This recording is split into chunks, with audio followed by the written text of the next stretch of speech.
नमस्कार। आर के त्यागी, गाज़ियाबाद, NCR दिल्ली। ओम सच्ची Janwani the truth speaks channel पर आपका स्वागत है।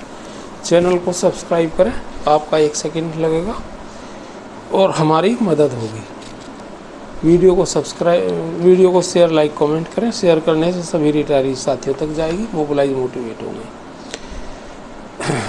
आजकल रिटायरीज जो एक्टिविस्ट हैं वो भी कुछ अलग अलग तरह के पोस्ट कर रहे हैं। खतरनाक और विभाजनकारी प्रवृत्तियों से सावधान रहने की आवश्यकता है।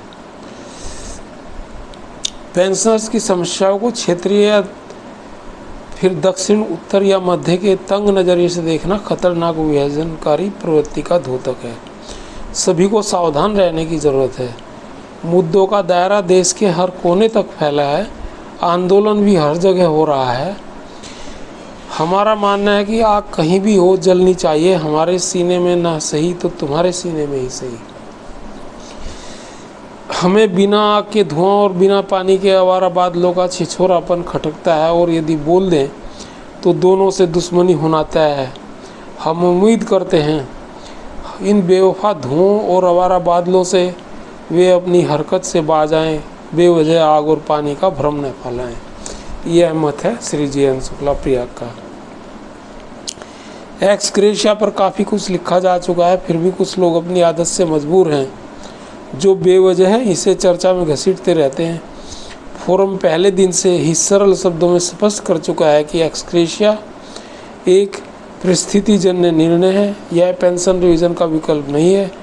यह भी कि इसे पेंशन अपडेशन की मांग से सर्वथा अलग रखा गया है। यह छोटा ही सही लेकिन सही दिशा में उठा गया एक कदम भर है।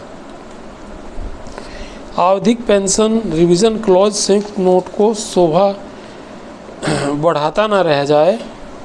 यह पेंशनर एक्टिविस्ट सहयोगी संगठनों, समूहों के दबाव और BMS के पहल के परिणाम स्वरूप सारे नियम कायदों को दरकिनार करते हुए एक्स ग्रेशिया का निर्णय पेंशनर्स के लिए एक संतावना और सद्भाव के नज़रिए से लिया गया है। पेंशन रिवीजन कोई आज की समस्या नहीं है। बड़ी बड़ी यूनियनों ने दम्भ भरा कि बिना पेंशन अपडेशन के वेतन रिवीजन पर समझौता नहीं करेंगी।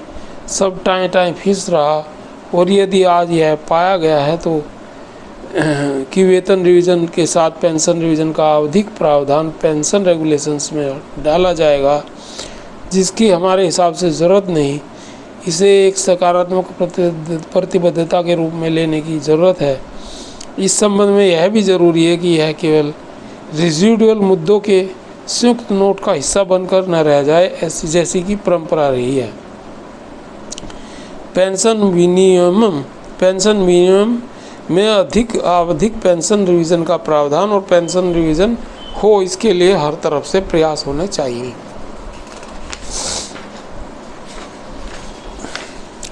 मुद्दे तो वर्षों से रहे हैं। मुद्दे तो कब से लंबित रहे थे।